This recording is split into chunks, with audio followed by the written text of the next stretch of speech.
Hello, and welcome back to another episode of Mona's Rants. I am your host, Mona Shake, you guys. How was your weekend?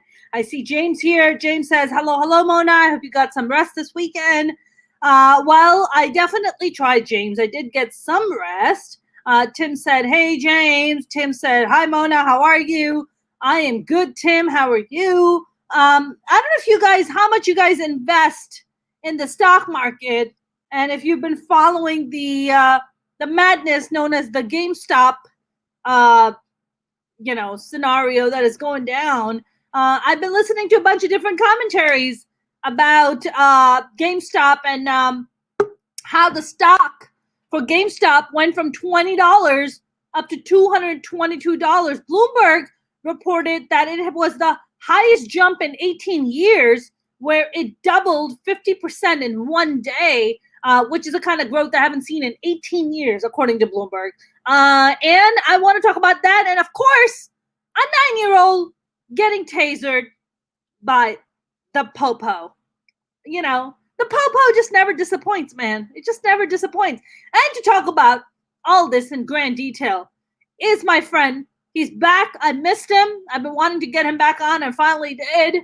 My very talented friend, Tawala Sharp. How are you? I'm fantastic. How you doing today? You know, hanging in there. As you should be. Right? How are you doing? Did you get vaccinated? No. I didn't get vaccinated. I can't get vaccinated yet, just because of, my transplant. And it hasn't been necessarily tested on everybody. So my doctor's like, hold on. I will let you know when you can go on and get it. Sorry, which transplant are you referring to, Tawala? I had a double transplant. I had a pancreas kidney transplant. Oh, wow. Yeah. So I'm like 10 years into my transplant. Doing very good. Yeah. Wow, congrats, man. Did you get one kidney or two, or how did that work? No, they give you one kidney, and they put it on top of your existing kidney and just kind of like reconnect the wires, That procedure was about 6-7 hour procedure, but then the pancreas was about 11, 13 hours. Wow. Yeah, it was a long time under. I mean, is that a genetic thing, or is that something you developed as you grew older? Well, I had type 1 diabetes, from very young age, and then at around 30, I don't know, maybe called working in the music industry, stress, whatever, my kidneys failed. And I was on dialysis for about 6.5 years. Wow. About 6.5 years before I got the call for my kidney and pancreas transplant. Wow, 6.5 years you were on dialysis, Tawala. Yeah, it sucked. It sucked. Yeah, I mean, my hairstylist is on a kidney waiting list, and she's on dialysis, and she tells me stories, and it just breaks my heart. I have another girlfriend of mine. She's actually a big executive at Netflix now. And she got a kidney transplant too. Yeah, she told me all about her dialysis and what she went through. I mean, it's rough, man. It is rough. When you were on dialysis, Tawala, like, how long did they give you? Like, that? How long could you be on dialysis? Dialysis is something that they don't encourage you to be on forever. But I have an aunt who's been on dialysis. Maybe I think going on 20 years now. Wow. And she's had struggles, of course, but she's on because she does not want to do the transplant. She just is against it. Just her personal reasons. She just it's something that she's not with. Me, I had been diabetic, my whole life, and growing up, when teachers ask you, what do you want to be when you grow up, a doctor, a lawyer, an astronaut, whatever, I'm like, I just don't want to be diabetic. Wow. You know what I mean? I hated being diabetic growing up. So when my kidneys failed me, I was kind of like, great, like, what else, God? What else are you gonna do? And a year into my dialysis, my doctor came to me and he said, wow, you're only 30, you're really young, you're in good health, you're an excellent candidate for a kidney and pancreas transplant. And I said, pancreas transplant? I said, whoa. A new pancreas? You mean I will not be diabetic anymore? And he said, yeah. And it brought the concept and the notion, the idea to my mind that my kidneys failing me wasn't something that God did to me. It's something that God did for me, because it ultimately led to this blessing. And now I've gone again, like, 10 years. And there have been some issues. I've been hospitalized I've had a lot of issues in between, but none of that pales to the time on dialysis. I mean, like, in the 6 years that I was on dialysis, I think I have seen at least at least 3 people pass away on the machine while I'm sitting there. Whoa. I'm talking the person sitting right across from me, code reds, and they're bringing the curtains around, and and they're wheeling them out. And to think I've got to come back here, in a day and a half, 2 days, every single time they hooked you up to this machine, put these needles that just grab a pin top, a ballpoint pen, and look at the tip of that. That's the needle that they're sticking into your arm. And you gotta think that dialysis process, it's a 4.5, sometimes, like altogether around a 5-hour process, where what your body does 24 hours a day, 7 days a week, you're forcing someone's body to do in a 4-hour period, where they're sucking all the blood out of your body, lightning fast, cleaning it, and forcing it back into your body. So that was 6 years of me being sick, like, all the time, because on dialysis days, you're worn out, tired. It's like you're a sponge that's being wrung out, because you don't urinate anymore. That 6 years, I did not pee at all. Like, just imagine that. Take something as simple as that you don't do anymore. Now, you don't pee when you're on dialysis? No, you're that function, it stops. Right, because and it's not like sometimes you have the urge, because if you mess around and you drink too much, it doesn't come out anymore. That's what dialysis does. It takes all of that liquid out of your body, because your kidneys are no longer processing it. So, like, it got to the point where I was on a liquid restriction, where I was, I think, at my lowest point, when I was really just out of control and just new on it. They had me on 16 ounces of liquid a day. 16 ounces. That's, if you have a bowl of soup, you got to count that. Anything that can turn to liquid, you have to count that. And I'm at, they're like, yo, that's how over I was. And the risk of taking all that liquid off at one time, that can lead to heart attack and all types of other issues. So it was 6 years of hell. You can't eat damn near anything. No more tomatoes, potatoes, anything with potassium, all the stuff that I love, off the menu. Oh man, no, not a good look. Not a good look. Man, so now, thank God after your so you were on the wait list for 6 years, 6.5 years for your kidney transplant. 6.5 years. Yeah, 6.5 years, just waiting to get that call. And because I wanted to do both organs at the same time, to prevent one organ from causing the other to reject, I waited for a donor. Unfortunately, someone had to pass away, and I every year, I give thanks to the young man and his family who made the decision when he passed away to make him an organ donor. Wow, man. Wow, Tawala. Yeah, I know you all this time. I didn't know you were bionic. Yeah. There you are, sitting there with superpowers. I knew I have amazing friends, but these kind of superpowers I wasn't expecting to come through, man. Righteous. How you been doing? I haven't seen you in a long time. Man, I've been good. I've been busy. Something really great happened last week. I can't talk about it too much, but okay. I landed my first major network contract. Yeah, high-fiving, yeah. I love it. Yeah, yes. Thank God. So yeah, I was first of all, I was like shocked. I was like, during the pandemic? They're like, yeah, during the pandemic, we'll just want to offer you this. And I was like, hey, all right, cool. This time is when, like, this is not a shocker. This is like about damn time. Like you need to be out there. Man, that's what I've been saying. I've just been praying to God. I'm just like, God, just can I get a break, man? Can I just get a break? Right. But thank God. Thank you, Raghu. Appreciate it. Yeah, yes, I'm very excited about that. And Yeah, man, just working away, live streaming, working on my first stand-up special. Very excited about Okay. that. Okay. Just been working. I don't have a life, Tawala. I have a 5-year-old dog. I don't even have kids. Like, seriously, Look, like a 5-year-old dog is a lot. Has to 5-year-old be dog, walked. but I don't have to put her through college. That is true.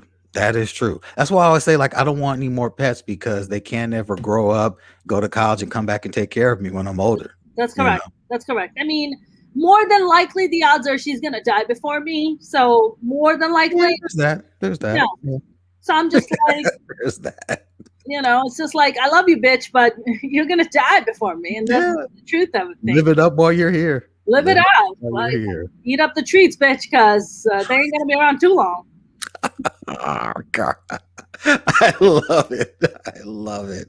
Yes. That is so dark. That is so fucked up, and that is so dark. Holy shit. Have you been playing the stock market at all? Did you invest in GameStop? No, I didn't. And on the Mo Kelly show, we talked about it this weekend. But from the perspective of how dangerous a thing this is for America. Because beyond the stocks and beyond how, effed up it is, like, yes, everyone's mad. Some people are happy. Some people are mad. Yes. We pose the question, how does this open up to a foreign entity who wants to then come in and manipulate the stock market? If the stock market can have that much fluctuation because, someone wants to play around, how does that open up to like, Iran or China or someone else who can say, wait a minute, it's that easy to fuck up the stock market in America? Yeah. How about they just start saying, you know what, let's start using our money to, do the same, come up with our own little Robin Hood company? Or how about we use that and start funding our terrorism? Because you easily could. There are ways. Yes, I mean, it's definitely exposed a huge loophole in the sense that, look, billionaires have been toying with the money, giving everybody else the impression that it's a free market. You and I know damn well it is not a fucking free market, okay? Yep. The big boys have a different set of rules they get to play with, while the average person like you and I have to play with a different set of rules. That is just the truth. And what the Reddit folks did is they exposed the manipulation. And now the big boys are mad. They're mad that now everybody else is in on the game, and now they're fucking pissed. And they lost millions of dollars because of it. So they've been like short-stopping these poor, like, GameStop and all these things, and where they're just like, yeah, it's not worth a lot. Yeah, totally sell it. It doesn't have value. And then bam, they fucking go and make money on the other end. That's what they've been fucking doing. Of course. I mean, the Big Short. They do that all the time, though, don't they? Huh? Don't they do that all the time? Of course they do all the time. I mean, like the movie The Big Short, right? Let's not forget that it wasn't very long ago that in 2008 there was a market crash, right? It was all because of market manipulation that went down by the big banks and the fucking billionaires sitting up top who went and fucked us over. Let's not forget that. It wasn't too long ago, The Big Short was exactly about that. So if, want to go back and like rehash what happened, go watch The Big Short. Exactly what just went down is exactly what they talked about in, The Big Short. Like, they even shares, like I was listening to like two or three different folks who were talking about, were explaining what really went down with GameStop. And one of the key things, like in Big Short, that they talk about is like, stocks that you think that have real good value don't really have value. It's because these fucking people up top are just like, no, this is a valuable stock, so you should invest in it, right? But everything else is fucking fugazi. It's it's just fugazi. It's just bullshit. It's just all like smoke and mirror. It's like, this thing is really very valuable. When in the truth is it's not.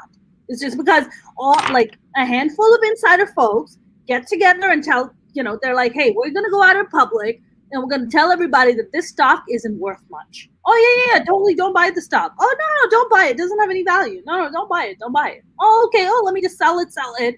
People buy it for pennies, and then fucking bam, on the other end, they fucking go ahead and make a shit ton of money. And that's what the hedge funds are interesting because a little while ago, GameStop was looking at going bankrupt. So it's like it's interesting how this and not only GameStop but AMC, two companies that were both before all this Robinhood Reddit stuff happened. Both those companies were talking about filing bankruptcy. That's right. And I know AMC had just pulled out some 917 million, to help keep them afloat. And even that wasn't going to, but they were like, hey, this may keep us, open a little bit longer nationwide. So how does the company go from the verge of bankruptcy and taking out that much, capital or, to stay afloat to this stock market frenzy? How does that happen? Because the big boys, the hedge funds have been telling everybody that these stocks don't have value. So people then are just like, oh, these stocks don't have any value at all, right? So they sell, right? They sell it for $3 or whatever. Then they fucking jack up the price and fucking make a shit ton of money off of it. That's what the fuck they were doing. That's what they were trying to do with this. They were just like, oh, yeah, this stock has no value. Oh, AMC, yeah, they're going to go out of business. Oh, no, they don't have any value. But then Reddit folks were just like, wait a minute. We've seen this bullshit go down before. Why are you saying that this thing is fucking, why are you short stopping? I'm like, why? Why are you short stopping it? Fuck it. We're going to go ahead and invest in it. How about that? We'll drive the value up. I think the value went up of what is it? Like something like upwards of like 1,100% or something like that. Yeah. I mean, it skyrocketed. It went from $20 all the way up to $222 or something like that. But see, now something like AMC, where it's not likely that within this calendar year we're going to see this huge influx of people returning to theaters. No one is trying to sit next to COVID. That's right. No one's trying to buy a ticket with the pandemic as a date. So how is this, like say AMC stock, how is that going to last if people are not going to return to movie theaters? AMC can't convert into a digital apparatus. They have all this real estate out there. Even if they were to just say, fuck it, we're just going to become a digital, movie warehouse, and that's what we're going to do. It's going to be that.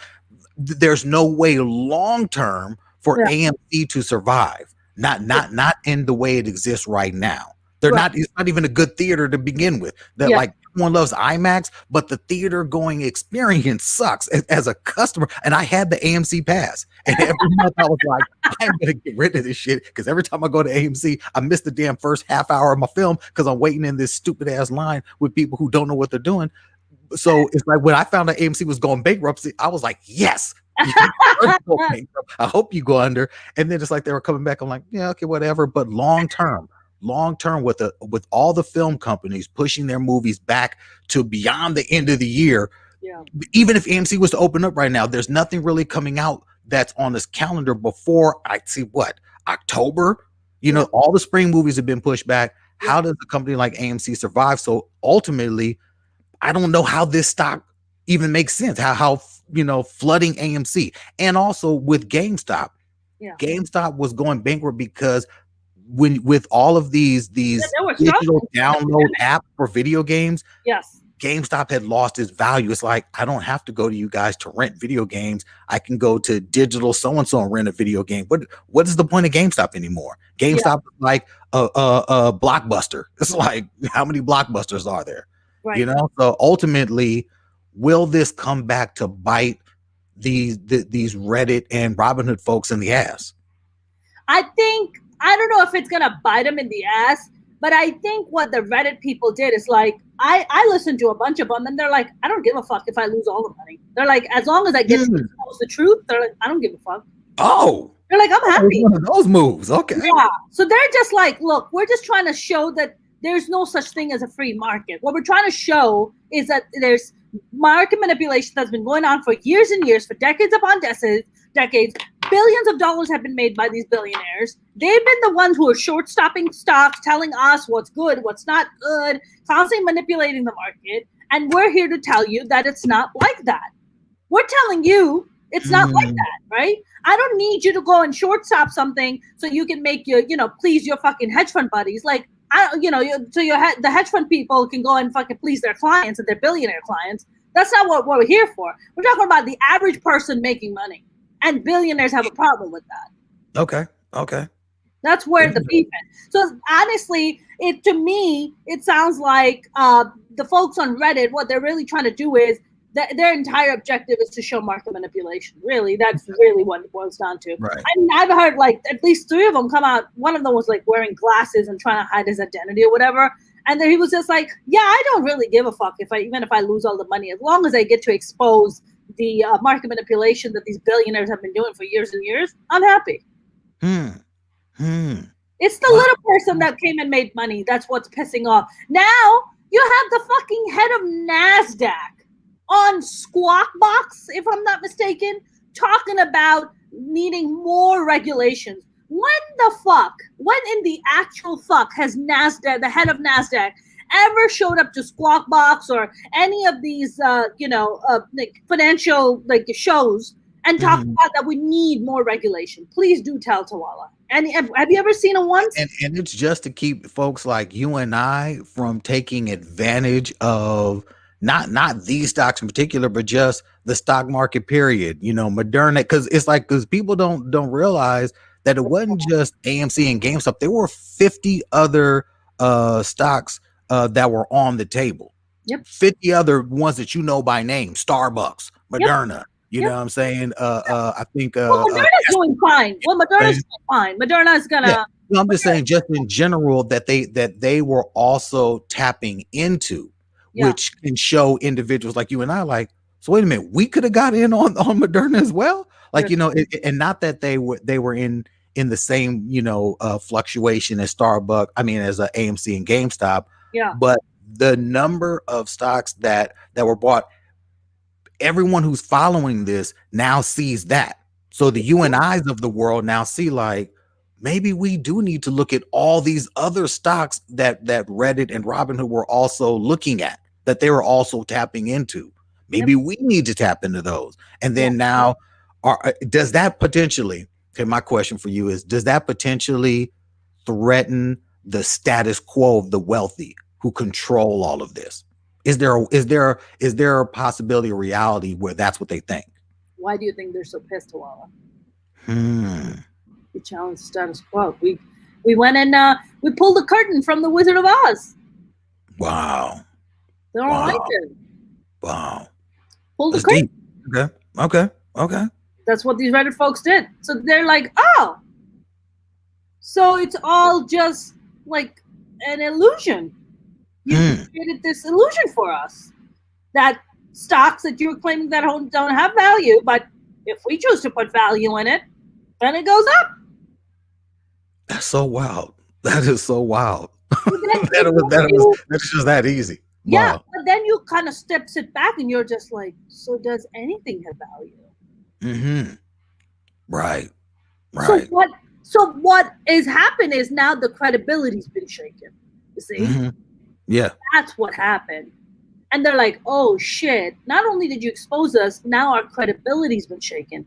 Look, Robinhood better fucking get investigated. Why in the fuck are they stopping people from selling their shares? If you bought your share at $5 or $20, and skyrocketed to 222, and you're like, great, I have whatever, 10, 15, 20 shares, and I want to sell them. Robinhood's like, sorry, can't sell them. Well, why the fuck not? Right. Why are you stopping me? Oh, you don't want the little man to make money because you only want your hedge fund buddies to make money, but not us? I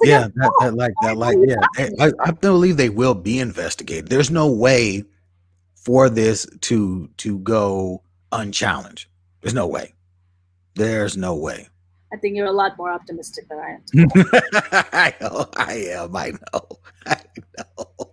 The whole system will come down crashing. It will come down crashing. They can't let their credibility be shaken. They have to keep the illusion going. That's how they stay in power. Now everybody knows there's little secrets, and now you have to go and look at other stocks that are not worth. They claim that's not worth a lot of money. So now you as an investor, as an individual investor, as like me, I trade through E-Trade. So now I'm going and looking at, okay, show me other stocks that they're saying that doesn't have much value. Let me fucking buy those. Let me buy them. Right? I mean, I've already invested in Moderna. I try to get into it. I'm down now. I'm like, let me play around. If we're just playing around with make believe numbers, then why not? Why not just get into it? I mean, look, I was watching the CEO of Robinhood, right? And they were asking him, like, why are you preventing people from selling their stocks? Like, if, they made money, let them sell their stock, let them make their money. Well, we try to do everything ethically, and we were just you were trying to do what exactly? Trying to prevent the little person, the average man from making money? Because your hedge fund billionaire friends are going to lose out on billions of dollars? I mean, that's what Reddit did. The Reddit folks did. They really fucked them over. And now they're yes. Now they're like, we want regulation. Regulations? Motherfuckers, you're the last person on the planet who's gonna scream regulation. What the hell are you talking about? Why is the head of NASDAQ on fucking CNBC talking about needing more regulation? When was the last time you saw the head of NASDAQ screaming for regulations? When, Tawala? I don't remember it. Do you remember when the market crashed? Did you see the head of NASDAQ up there? No. I didn't see him. No. I didn't see him. I don't even think there was a statement for press outlets to just say, hey, sorry everybody who lost your head. Their problem is, how do we control free-flowing information? That's their problem. But free-flowing information is what made everybody aware, right? Right. And if they have a system where anytime Reddit comes up or GameStop, and there's a way to there's an algorithm to prevent that information from coming through to you and me, now they're controlling the information. But they don't have that right now, you see. No, but see, okay, now from situations like this, one thing that we can bet on is that there is some kid somewhere, someone 18 years old, so some of the same people who got together with the K-pop crew and were trolling the hell out of Donald Trump, rallies. Yeah. There's somewhere right now saying, we're going to figure a way to absolutely destroy this, to make it just available. This information needs to be available and broken down to everybody. Yeah. Someone right now, if anything, this has inspired some type of thought like that. Sure. If I had the wherewithal and the knowledge, to build an app that could just make it like, hey, Mona, here you go. Boop. Now you know everything. Shit. I've done that.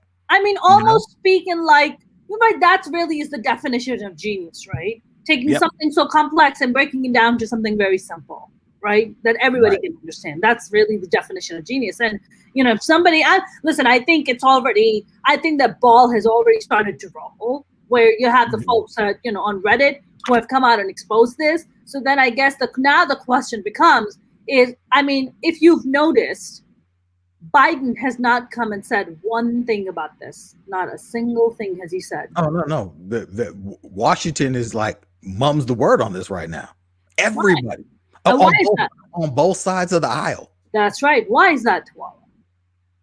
Well, hell, when you look at the number of Republicans who was revealed had their hands in this pocket. Saying who were getting mad kickbacks, those who knew ahead of time to bail out.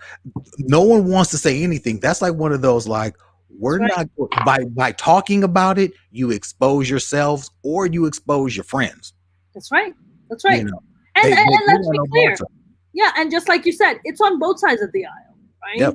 I mean, when in God's name would you ever think that AOC, Ted Cruz, Don Jr., Elon Musk would be on the same fucking side talking about, hey, we need to investigate this bullshit that Melvin Capital Management has been pulling, right, about GameStop. What is this market manipulation we're looking at, right? Yeah. When did you ever imagine that they all would be on the same side?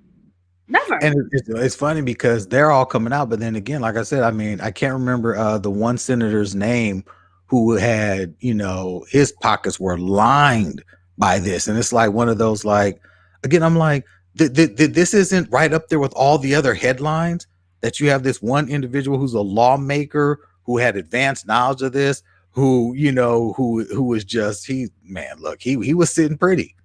And it's that this can't happen in a vacuum. This didn't just happen, by accident.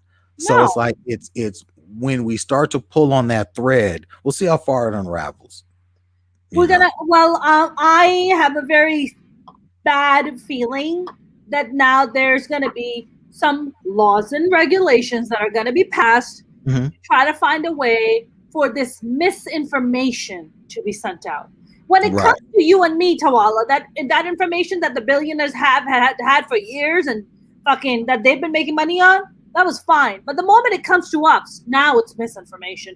Yeah. Oh, there's even talks that even Russia's involved in it. Now there's talks that Russia has somehow leaked this information. Yeah, really? I've heard Russia. I've heard China. Yeah, I've heard all the players are involved. The same people. Like, huh? And Tawala, let's not forget these are the same people who said, "Oh yeah, Russia has been involved." You know, Russia has no involvement in our government. Russia has no involvement. These are the same people now coming out saying, now Russia has involvement. So which is it? Which is it? Yeah. Which, you know? I've heard that they are real, that the Robinhood guys, they're really Chinese backed hedge fund managers posing as just like, okay, sure thing. Sure. You know, Tawala, I just feel like you know, when you look at the financial disparity, and I think sadly the pandemic has really, you know, forced a lot of even the middle class, hardworking people into poverty. I mean, middle class has debt. Yeah. How are they going to be able to pay off this debt? For how many years are you in the fucking hole for this? People who have not been able to pay rent. People who can't. I mean, how many years have you gone in the hole? So now you're like, you know what? Let me play the market a little bit. Let me see if I can make some money. Try to pay some bills. Try to stash some money away. But then, you know, the top people, right? Part of the club, as George Carlin described them, the private club that you and I ain't in it, right? We decide to make some money, and the club gets disturbed. They're angry. They're like, oh, well, you get to make money. Yeah. Well, because again, you know, they have to make sure that we're making just enough money that we. Oh. Tawala, you got stuck there, my friend. Hello? Let's see if we can bring my friend Tawala back in. Tawala, can you hear me? Hello? Tawala? Oh. I think we're gonna bring our friend Tawala back in. That was a really great flowing conversation. I think I have a feeling like the government isn't intercepting our conversation because we're exposing the truth, and then they came and messed up my Wi-Fi, and now Tawala has to come back in and log back in. But you guys, folks who are watching, you have any questions, please do chime in. Comments, questions, anything. Chime in. Would love to hear from you. Have you been watching it? Have you guys invested in GameStop or AMC by any chance?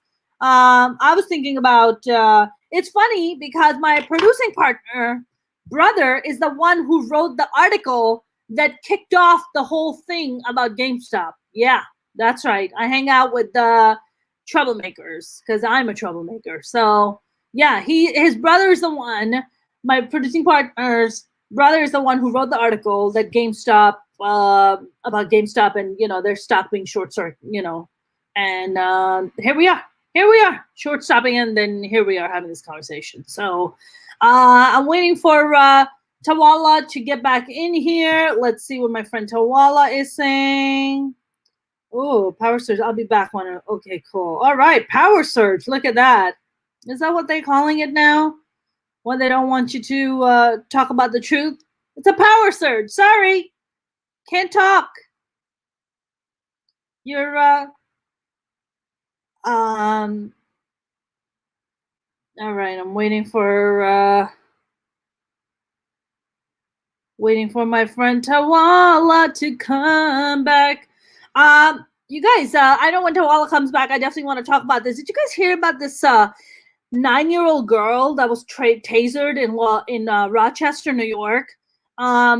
Apparently the family called the cops because there was some family issue going on. This little girl, this 9-year-old girl, was threatening to kill her mother and kill herself So the family freaked the fuck out. They called the cops. The cops showed up, and then all hell broke loose. The body cam footage is so disturbing. I think they block out they blurred out the kid's face, but she's like kicking and screaming, and they have her in handcuffs.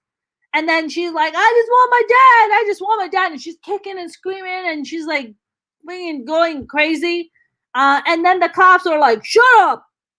You don't listen to what I have to say. And I was like, wow, we really need to retrain our cops, man. Like, who talks like that? Who talks to a 9-year-old? Like, would you talk to a 9-year-old like that? I wouldn't. Like, the child is clearly in distress. Clearly, there's some crazy shit. Why would a 9-year-old want to kill their own mother? Why would a 9-year-old want to, why would the family call the cops on a 9-year-old? Like, your own child? You don't have enough ability to converse with your child, to sit him down and ask him what's wrong? Clearly, it's a fucking dysfunctional family. Clearly, it has some fucking issue. Clearly, the adults of the family are fucked up. Where a 9-year-old has to talk about killing her mother and then killing herself? What the fuck? And then they call the cops on this poor kid? And then she's screaming and she's asking for her dad. And the cops don't give a fuck. They put her in handcuffs. They throw her in the snow. She's freezing. And then when she doesn't stop screaming, they fucking pepper spray this little kid. Pepper spray? A 9-year-old? What do you sometimes just kind of shake your head about things that are happening in our country and being like, is this a first world country? Because we're somehow, ever since Trump came in, we've just kind of like declined into this third world country behavior. And we're like, just keep walking down that path. Like, why are our cops pepper spraying 9-year-olds? When did that become a thing? That's absolutely insane to me. And then when asked by the chief of police in Rochester, New York, hey, why did your folks fucking pepper spray a 9-year-old? He's like, we're looking into it. They have their whole fucking standard bullshit spiel that they fucking do. Oh yeah, we're gonna look into it. Why a 9-year-old's getting fucking pepper sprayed by a goddamn cop? Are you kidding me right now? You know exactly why. You have bad training. You don't have sensitivity training. That 9-year-old shouldn't have had cops showing up. That 9-year-old should have had a social worker show up to ask what's going on. First of all, why are you calling the cops on your own child? Who calls a cop on a 9-year-old, on your own kid? Clearly, that is not a safe space for that kid. Clearly, that child needs to leave the house.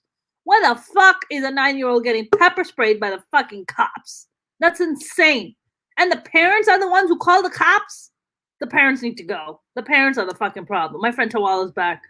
Tawala, did you hear about this 9-year-old that got pepper sprayed in Rochester? No, I did not. I heard you talking about it. What in the entire fuck is that about? Tawala, what happened? Tawala, you have kids. Yes. You have a 9-year-old. Do you have a 9-year-old? Yeah. You have a 9-year-old. You have a disagreement with your 9-year-old, right? She is acting out for whatever reason. Do you try to sit down and reason with your child, or do you call the cops, Tawala? Look, if I ever have to call the cops on anything that either of my children are doing, please come and get me.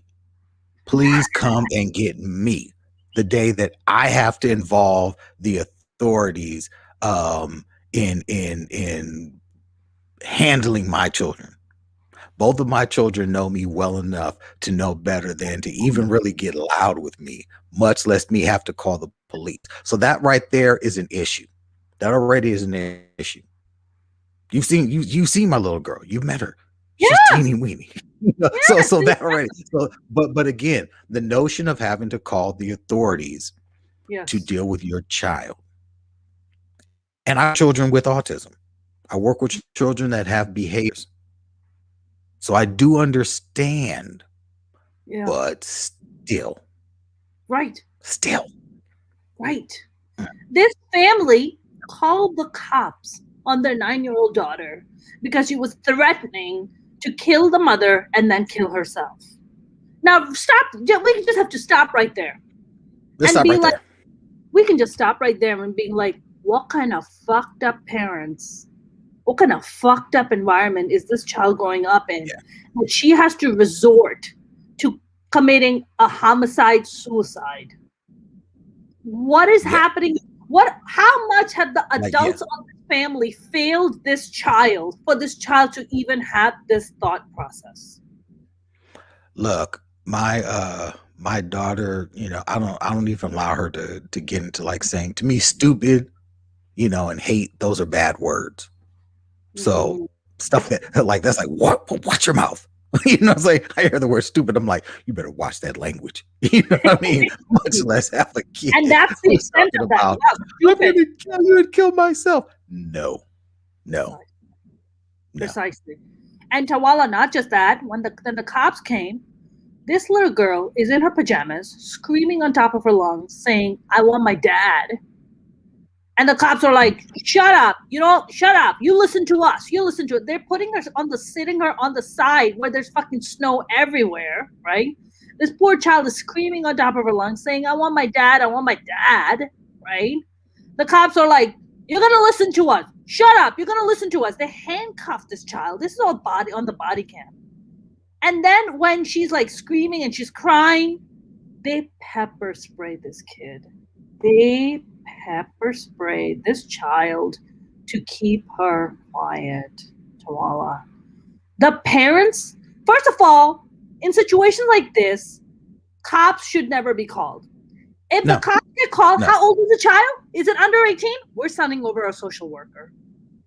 We're sending First over a and social foremost. worker. Yeah, yeah, What is yeah. happening? We'll send one cop as a precaution with the social worker, but the social worker is going to do all the talking because they are trained to handle this situation. Cops are not really trained to handle 9-year-olds. No, That's not really their no. job. They go after fucking criminals and drug addicts and then fucking, people and like cartels. They're not going after 9-year-olds. And the Right. parents are just standing there and just watching this. I'm like, you know what? Where is Child Protective Services? They should take this kid away from this family immediately. This is some Well, I fucked up. mean, look, the simple fact that we're dealing with one, parents that can't deal with their children. Two, we're also dealing with law enforcement across really the country who are unable to deal with mental health crises. That's why you have like in Los Angeles, you have a new division that they are developing and rolling out where they are sending out non-crisis prevention and intervention units, people who are not coming out with guns, blazing and tasers and all that, but they're dealing, basically clinical social workers essentially who are given badges to come out and deal with individuals who are having mental health issues. That's correct.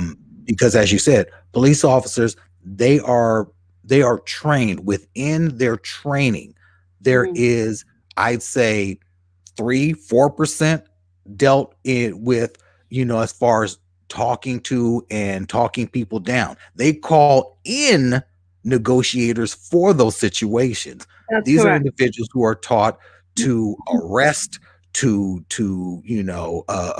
apprehend, all that kind of stuff, shoot if necessary. There's very little in their training that Mm-hmm. involves dealing with these individuals. So the second, I would not call, if I was having an issue with my child, my black son, I would never in my life call the police for any reason. That is how little trust I have in their ability to keep from killing my child. Will never call the police on my daughter because I have that little trust in the police to come and not kill my daughter. I've That's seen right. just the past week. You're telling me about a kid 9 years old who's pepper sprayed. So the sheriff who slammed the little girl, the kids arrested in Target. All week long, I've just been bombarded with the police having bad actions with children, That's right. much less teens, much less men. I don't trust the police enough to call them. Hell, I don't trust them enough to call them if my kid's mom was having a reaction or going through an episode, because I don't trust them what they're going to do because they don't know how to deal with those type of situations. And I'm not all officers, but too many times I've seen in my community that the officers who respond in my community don't. That's right. I have very rarely seen, as far as what's covered in the news, a situation where the police have been called to deal with a mental health crisis where they have not responded with gunfire. I've even heard 911 calls where the parents have said, my son is mentally handicapped, is having an issue. I need help to get him to the hospital. And they have come on site and still shot and killed these people's children. So the last thing you're asking me, the last thing me and most everyone I know in my community, no, we will not be calling the police. That is how it is now. Unfortunately, that's how they've made it. Too many times we have seen them called, and we end up with situations like this where you get a 9-year-old pepper sprayed. Grown men or women, I don't know who the officers were on the scene, but adults with badges and guns are called onto a scene, and they are cuffing a 9-year-old outside in the snow and pepper spraying them. Are you kidding me? This can't be real. I'm like, I don't even want to see this story. You know what, Tawala? What disturbs me even more is, what the fuck are the parents thinking? Is that how bad of a parent you are, that you can't talk to your child, that you have to call the fucking police? You know what? Yeah. You should be fucking snipped at the first chance the doctors can get their hands on you. Yeah. You need to get your tubes tied.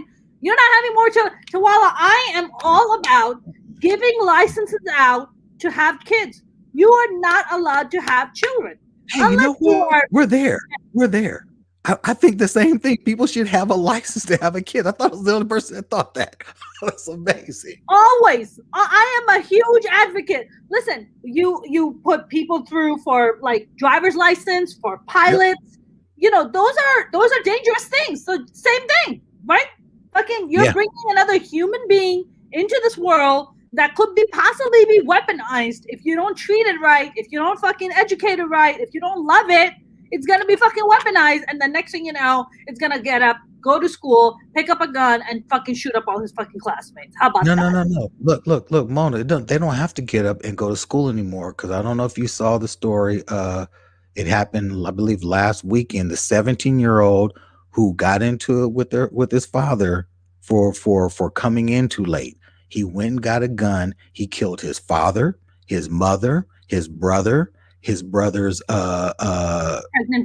girlfriend, and the unborn child, and shot at the younger brother who managed to get out. Shot and injured him, put him in the hospital. Yeah. Okay, he's 17. Yeah, he's 17 because of an argument over curfew. Wow. Okay. The little boy who had an argument with his mom, who choked her to death, and they just sentenced him, had an argument with his mom, just sentenced him, came home from school, argued with his mom over grades, and he choked her to death. He was 15 when this happened. 15, choked his mother to death. But you know, here's the thing, Tawala. In society. But that stuff doesn't happen overnight. They must have had a relationship for a long time. Yeah. You know where it starts? It starts right here with the 9-year-old who's talking about, I'm going to kill you and kill myself. That's where this starts. This 9-year-old, you're talking about someone who, when they're 17, goes through with it. Okay?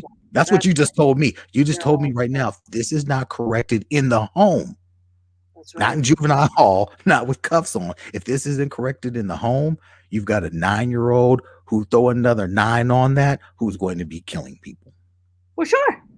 And they're going to first start with their own parents and their own family members, and then work their way up. Yeah. Like, that's really kind of how it goes. You know, it kind of reminds me of the show on Netflix. Every time I want to bring up the name of the show, it's about all the serial killers that ever existed in America, and how the FBI actually came up with the term called serial killer. They didn't actually have a terminology for it. And then they eventually started investing into a whole, like, a department in FBI that evaluates, does a psychological evaluation. And that's how they started breaking down into the psyche of what makes a serial killer, what makes people go on fucking shooting sprees, what makes people want to pick up the gun and like kill everybody. And one of the serial killers that he talks about, I forget the guy's name, Gacy or something like that. He talks about how he had a very tumultuous relationship with his mother. His father left the family very young. The parents like fucking hated each other, and the son looked just like the father. So the mother fucking resented the son. She would always say, "You look just like your fucking father. You disgust and tortured him for it, and tortured him and shame him, and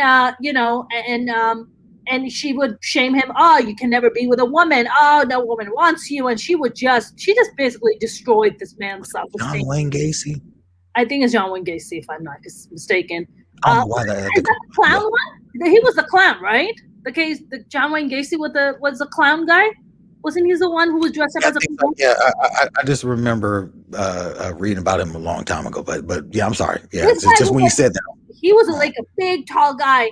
And he talks about how one day, this is all true, how one day his mother comes back from a date one night. And he goes, "How was the date, mother?" He's like, and she goes, "What the fuck do you care?" And she's like a little drunk. First he chokes her to death. And then in his own words, he fucks her skull. End quote. That's his way of having control over her. It's like saying, you don't think that I'm fuckable, you don't think that I'm sexually desirable, but now I'm gonna fuck you. I fucking killed you, and I'm gonna fuck your face. And that's what he did. Wow. I'm just saying. Now, to me, someone like that, look, I know, we live in a world, people are like, oh, there should be no death penalty. No, he should be put to death. There's no redeeming someone like that. There's no need for a trial. Once you come into the courtroom and it's like, so you killed your mom and you skull fucked her, you're dead tomorrow. Now we're not putting you anywhere. We're not worried about. No, I don't want to hear about. He needs mental. No. You can't come back from that. That's the point of no return. There's no coming back. Yeah, at that point, that's like death penalty immediately. We have to have some exceptions for individuals like that who are doing that. You're put to death immediately. Yes. Damn anything else.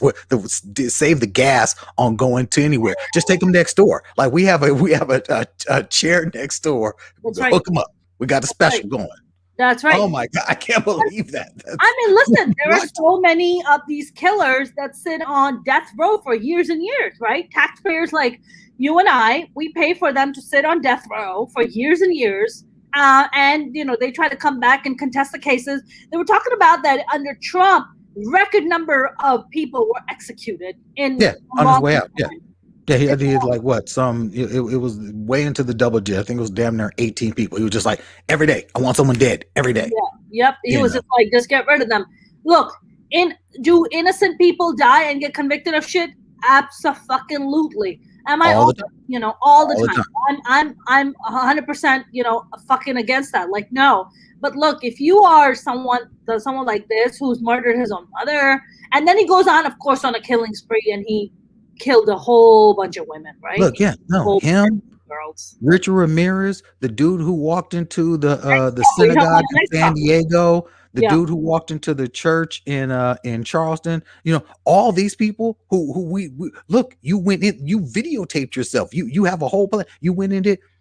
Yep. Those are the individuals. I'm like, I don't want to hear why you did it. I don't want to hear what happened to you. I don't want to hear about your childhood. You're dead. You killed multiple people. We know it was you. I don't need a trial. Okay. You live streamed yourself on social media doing it. Yep. You're dead. Okay. Right.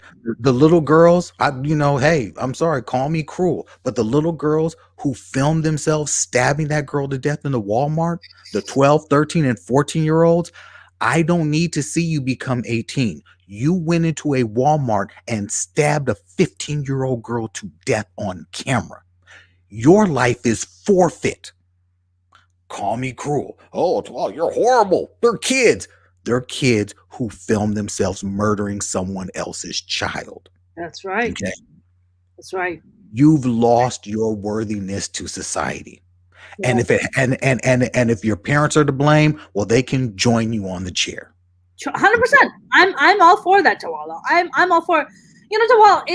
I feel like it brings into a much bigger conversation, which is about mental health. Now, mental health has been more and more at the forefront of conversations. More and more, there's so much more celebrities coming out and talking about, hey, I suffer from bipolar, I suffer from depression or anxiety or whatever, right? But I feel like this conversation about, mental health is so underestimated. I think mental health is so highly, not just in our society, across the globe. I mean, if you think it's bad here, forget about what happens in South Asia, Middle East. I don't know what's happening in African nations, but they're not having this conversation that you and I are having about the fact that there's mental health. There's a severe lack of mental health awareness. Severe lack, right? Yeah.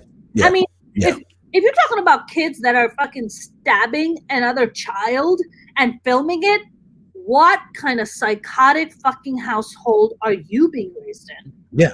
Laughing while they're doing it. Laughing, Mona.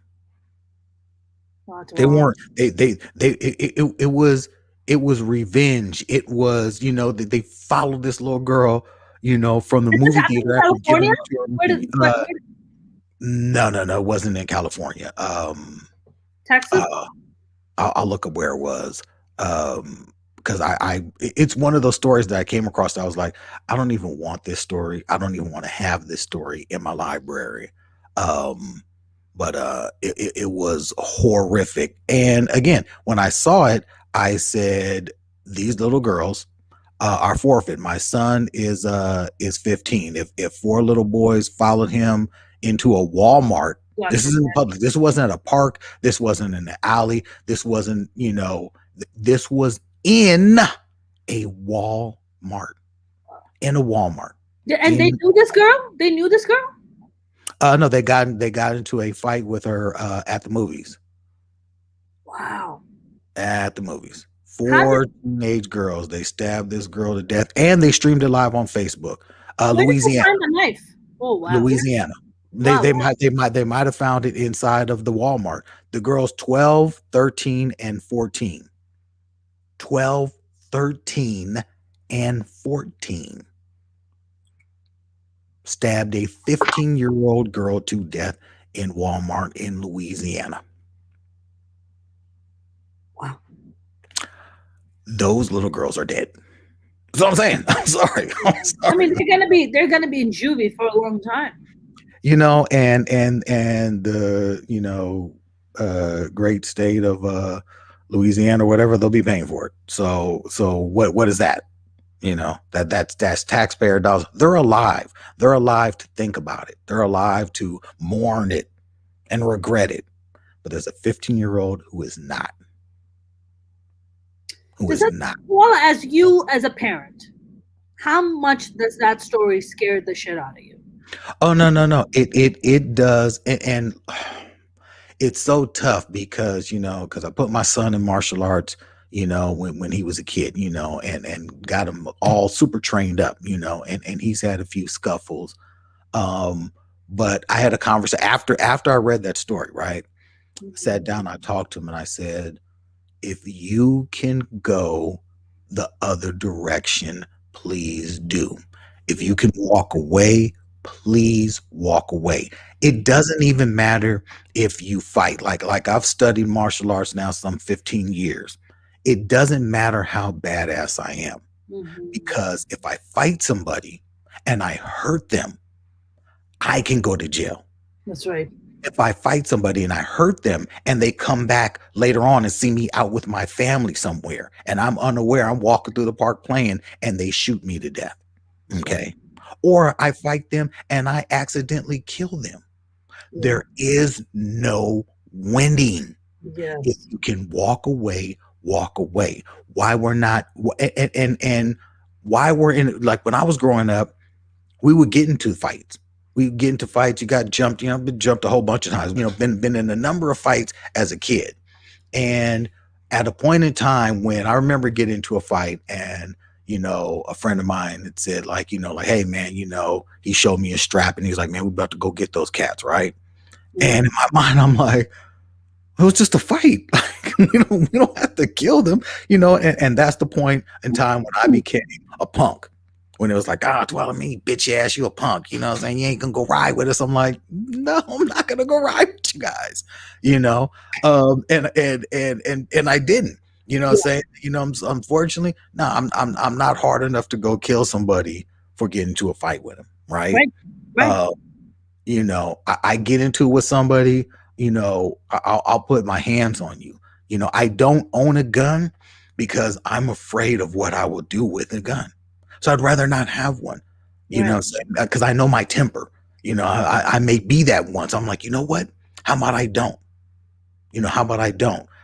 But unfortunately, we live in a world where there are too many people who are afraid. Every time I turn on, and start searching up news stories, there's, so many stories about young men who have been killed either after getting into a fight. At a bar, there's a story, a guy who was stabbed to death in, I believe it was Moreno Valley, another guy who was shot to death, in Long Beach. Every time I turn around, there's some story about someone who got into a fight with somebody else who one person thought their life is now forfeit. Their life is over, and now you've got another murderer walking around free. Right. That's right. So, I think, again, going back to this 9-year-old girl who the crux of this started with the parents need to be 9-year-old who said, I'm going to stab you and kill you and then kill myself. Okay. What type of society are we in where we're normalizing death to the point where a 9-year-old is conceptualizing that, where 12 through 14-year-olds have taken upon themselves to live stream on Facebook them killing a girl? Madness, Tawala. And Tawala, and it's one thing to be like angry, but to be laughing like somebody's life is a joke. Yeah. Like what I personally feel, Tawala, that the younger generation, because of social media and this whole fucking the Kardashians and the fucking Jenners and all these assholes, how they encourage the level of narcissism. It's this kind of delusional lifestyle of thinking that somehow that you're so beautiful that somebody has to constantly see your fucking face. That's number one. Yeah. Like they don't relax. They don't. Right. And this kind of sense of, I have a feeling these 12 and 13-year-old who stabbed this 15-year-old, I somehow have a feeling that they thought that there aren't going to be any serious repercussions for them. It's as if it's not even real. Yeah. There's repercussions. Like they don't, in their world, there's no repercussions. Like, they're just like, oh, I stabbed this person and what? So they die. Okay, whatever. I become famous. Oh, say that again. I become famous. That's it. That's what it's about to all. Everything. Good, bad, or ugly. Listen, I don't even have so much of a problem with I don't have a problem with Kardashians taking their clothes off. Who cares? Fucking porn stars do it. Tons of Instagram models do it. Who cares about that? It's not about that. It's this ideology and this belief system that you can make it by lying, cheating, cunning, doing all kinds of fucked up shit. As long as you get to your goal, it doesn't matter how you got there. Mm-hmm. That's my problem. Well, they have cultivated a whole movement of extreme narcissism. Yes. Between them, the Real Housewives of any city in America who have these relationships that are so transactional and have such a negative influence on just the idea of marriage for younger generations. When you have shows like The Bachelor, which is hugely popular. Think about how popular The Bachelor is, but yet we live in a society where women despise what? Men who sleep around. That's right. And men who cheat on them. But tons and tons, I'm talking millions of women tune into The Bachelor every week. And I'm like, what type of crazy, bizarre world am I living in? Right. To me, the fact that MTV and VH1 keeps churning out these shows that are at their very basis, Shows about narcissistic people, whether it's Love Island or this, that, all these shows about relationships that are not real. That's right. Fueled by social media platforms that are not real. Think about how hard it is to even date nowadays. Why do I need to date you if I know every single thing that what are we talking about on the phone? I saw everything you posted online all day long. I saw what you did in the morning. I saw what you did at work. I saw what you and your homegirls talked about at lunch. You told me about your drive at home. Then you showed me your latest TikTok video. I'm like, when I get on the phone with you, I'm like, so I saw your Facebook page. What are we doing? You know what I'm saying? This is how insane we are. We post the stuff we eat. We post about our every malady we have. We post about all of our relationship issues. Why you don't like this person? Why you don't like this guy? Why this guy doesn't like that woman? All men are dogs. All women are bitches. How do we as a society move forward? And I'm not talking about you and I. We grew up when we actually had to write letters to each other, and you had phone calls that, when call waiting came in, that was major. I might be revealing my age here, but listen, my grandmother had the rotary phone at her house. I had a rotary phone. Okay. These grays are here for a reason. Okay. The wire that goes all the way around from the kitchen, all the way around. You're like trying to talk so your grandmother or your mother doesn't hear your conversation. Look, I tell my son all the time, I predate computers being inside of houses. Okay. Video games were at a place called an arcade that you went to play, and they cost you $0.25 per play. Okay. There were no video games in the house. There were no cable. Okay, we had 4 or 5 channels. That was it. You know what I'm saying? So we grew up actually having to do what? Talk to each other. Do you know how many letters I've written to girls, my high school years, that you had to learn how to mac on a letter and put a stamp on it, and then you're checking the mailbox to see it come back? Oh my God. When you actually have to build up some nerve to go and talk to a young woman, or vice versa. You know what I'm saying? When you want to write a guy a letter that says, check this box, yes, check this box. That type of socializing that we grew up in, actually having to talk to each other, versus society now where kids can literally be, in the same room and still not talk to each other, still be on a device, texting back and forth. What we have erased all normalcy beyond or involving being people to each other. Yep. And I do blame the Kardashians, because I promise you right now, if you go on Yahoo News, I kid you not, you'll see at a minimum 2 actual stories. They're written as news stories about the Kardashians. I don't know how they do it, but they manage to pay to keep at least 2 or 3 stories minimum that are written as news articles on an aggregator like Yahoo News. And they're thrown in there with other news stories, which makes you think that they're relevant. That's how much their little network, their little wheels that they've got going, that's how serious it is. That's how ingrained they are in the minds of young men and women. Yep. Because now young men are getting this twisted, fucked up idea of what women should be like. And young women are getting the same. Well, porn ruined that. Yeah. I mean, but beyond internet porn, it's like internet porn is not even a thing anymore. You want to know why? Because now young women have only channels. Now young women have channels, and there's this actress that used to be on the Disney Channel, slim redhead girl. I can't remember her name. But she was in the news because she's left Disney, and now she's got an only channel where, she's showing her little flat chest, and, she's doing all types of sexual stuff, right? OnlyFans? Yeah, OnlyFans, right? The number of young women who are turning to porn on their own. They don't need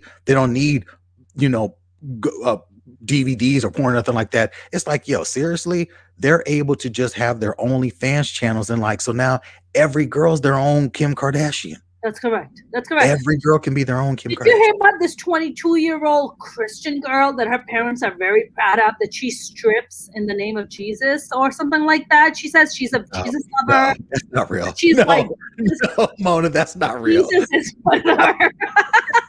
Mona, that's not Jesus is with her. And her Please tell me parents are that's not very real. religious. She's 22. She makes between 50 to 100K a month. And she strips, yeah, and Jesus, she claims, is proud of her. Yeah. Wow. Yes, stripping in the name of Jesus. Yeah. That's How does that where verse at, go? bro. How does that verse go? Show me that booty, girl. Is that a verse in the Bible somehow? What? I shall bless that ass. I don't know. I don't remember that I shall verse. bless that ass and then tap that ass. Like, Yeah, I do not remember it. That's crazy. that is Oh, fucking insane. Let me tell you something. One thing, I gotta hand it to Christianity though. Y'all are like cool, man. Y'all are like chill about religion. You guys aren't like, unless it's the fucking Southern Baptist Church. They're like a little out there. They're a lot more like conservative. But dude, in Islam, even like the most moderate Muslim, you could never be like, I'm stripping in the name of Allah. Like, yo, the fucking wrath, like, yeah. these people would unleash on this person. Like, Yeah. you could never say something like that. You could never be like, I'm stripping for Muhammad today. Like, yo, what the fuck? Like, Muslims. No, look, seriously. Did you see the guys who were caned because they were gay in India? The gay couples, like, they were found, and here's the thing, they weren't doing anything out in public, that anyone would be able to say, hey, you guys are gay, whatever. No. Someone found out that they were gay. They went and pulled them out of their apartment. Okay, pulled them out of their apartment and publicly caned them for the crime of being gay. And I'm like, because it's against the religion. I'm like, what? Which religion? I don't. I have got to. I'll look it up real quick because I was like, what type of anti-gayness is this? What? That's absolute craziness. And in Russia, they're taking gay people and throwing them off roofs. They're just they're still doing. Okay, I read about them doing that a while. They're still doing that. In Russia, there was a law that the government would get involved if there's a domestic violence case. The cops would be called and the cops would step in. And now they've even taken that rule away. So now they made it like, oh, if it's a domestic violence issue, the cops won't even show up. They're like, figure it out. Oh, you want to beat her to a pulp or possibly kill her? Figure it out. Not my problem. Yeah. James says, I got you guys beat. I remember black and white TV with vacuum tubes. Wait, what? What vacuum tubes? I've never heard of such a thing. Oh, those little tubes in the back of the TVs? Like, I remember having a black and white, like, I remember having a black and white TV when I was staying with my grandmother. Like, she had a black and white TV. It was not a color TV. So even if something was color, I remember when Get Smart came on and stuff like that, and I remember going to a friend's house. I remember the first time I saw like color TV was going to a friend's house. And I'm like, this is what they look like, because my grandma, she had the black and white TV, so everything was black and white. Yeah. It was like one of those ones that was humongous. Like, you open it up and had all these glass tubes in it. It like looked like a bunch of light bulbs. I remember it was really, really wild. Yeah. Interesting. How interesting. Yeah, I don't remember that. I think my grandmother maybe briefly had a black and white TV, and then very quickly she was given. She bought a color TV, so I don't even remember the vacuum tubes that he's referring to. But yeah, Tawala, apparently. I'm sorry, no, this wasn't in India. This was in Indonesia. Oh wow, okay, that makes a lot more sense. Yeah. It was against the Sharia code. Men were caned 77 times. Wow. I was like, they were. And here's the thing again. It was discovered that they were gay. They're pulled out of their apartment and they're brought outside and publicly caned. I'm like, what type? Look, I'm not down with any religion where you're bringing people out and caning them. Like, saying, I'm like, that's in their own house. In their own house, you're bringing them out to cane them. Like, we know what you're doing inside. Wait a minute. Say that out loud. We know what you're doing inside your own apartment. We're going to bring you outside and cane you. So no one tries to hide it. Before you stick that ass out, we're coming for you. We're coming for you. The craziest. You're not coming. We are. We are coming before you come. You're not going to come. You're not. We're not. We're going to make sure you never come. So look, you would never want it ever again. At that point, you're like, you know what? You know what I'm saying? Right. I'm like, hey, no, seriously, I'm okay. I'm okay, dude. I'm okay. I'm good. I still got the welts. Tawala, don't even get me started on the Sharia law shit. Like, don't even get me. Like, don't even that whole crazy. That's just madness. Like, that's so. It's honestly this thing that they're referring to. It doesn't even. How does it apply in modern day? Like, do people just wake up one day and they're like, you know what I'm gonna do today? Be gay. Like, no. You know, I don't think it works like that. It doesn't work like that. Straight doesn't work that way either. If that was the case, then gay people would be waking up every day and be like, I'm gonna be straight today because the country I fucking live in is gonna fucking cane me for being gay. Nobody does that shit. That's ridiculous. That is a ridiculous concept to somehow think that we are in control of our sexuality. We're not. Yeah. No. It's a wild concept to think that we have a world where men use religion, because there aren't any women who are using this religion, to just go. No, men are using this religion to behead women, to stone women, to, just kill their daughters all in the name of religion, to cane. And were this gay couple women or men? Men. They're two men. Two men. And can I tell you something, Tawala? I bet my fucking neck. The very people who ordered for them to be caned are closeted people themselves. You couldn't possibly have so much hate towards something if you don't have any personal relation to it. TaWah, if somebody got if there are two gay men kissing in front of you, it wouldn't bother you in the fucking, you'd just be like, all right, two gay men are kissing. It's like, look, I'd say to myself, if they're out in public, I'm like, they must love each other for this kind of PDA.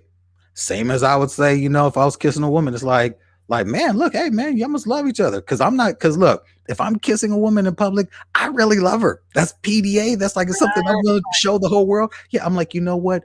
Do you? Yep. I don't care what anyone else does. It does not affect me.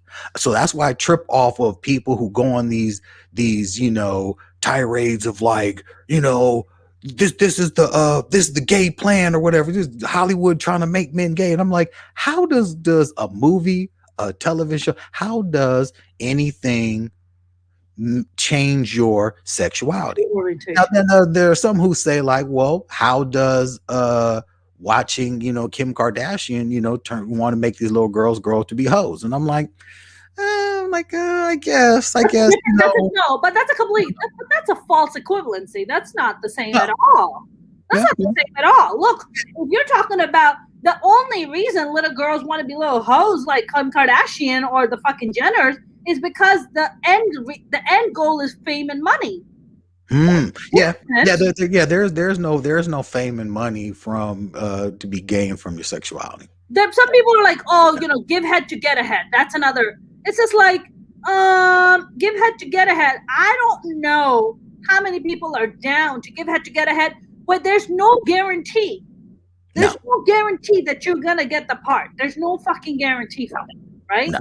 So I mean, it's just, you know what? It's so fucked up and it's so homophobic. And I honestly, Tawala, I fucking bet my life that these fuckers who cane these people are closeted people themselves. That's why they have such hate and despise. I mean, look, for you to have that type of hate for a person where you're going to take them outside for what they do in their own homes and get a long bamboo cane and beat them until they bleed. Okay. 77 times they're hit with this cane. And what are they going to be? Oh, now I'm not gay? Yeah, like is that how that works? Is that how you really think it works? Like, no, that's not how that works. And so again, like you said, that's these closeted homosexuals attempts. I don't know if it's attempts to beat the gay out of them or if it's just to punish what is strongest within themselves. To punish and hide their own feelings behind hate and violence. Yeah, it's the whatever shame they have, so they hate that part of themselves. So they're just like, oh, you're comfortable with that part of you, and you get to express that part of you. I fucking hate you. Now I'm gonna fucking expose you and get you fucking punished because I hate that part of me, and you reflect that. So now I'm gonna fucking punish. Yeah. You know what I'm saying? It's fucking disgusting, man. I mean, honestly, Tawala, with all due respect to Muslim majority countries, Muslim majority countries have long ways to go when it comes to acceptance of women's rights, acceptance of people who are not in their majority, LGBTQ community. I mean, other religions. That tolerance, that level of progress we are so behind. Muslim majority countries are really, really behind. I mean, you go to the wealthiest Muslim country, Saudi Arabia. They are the most fucking backwards. The richest and the most backwards. How the fuck does that work? Wow. Right. These fuckers have all the oil and money in the world. How are you so ignorant? How do you choose to live in fucking this kind of weird fucked up cave mentality when you have all the money and all the resources to educate yourself and better yourself? I don't understand. It's a choice.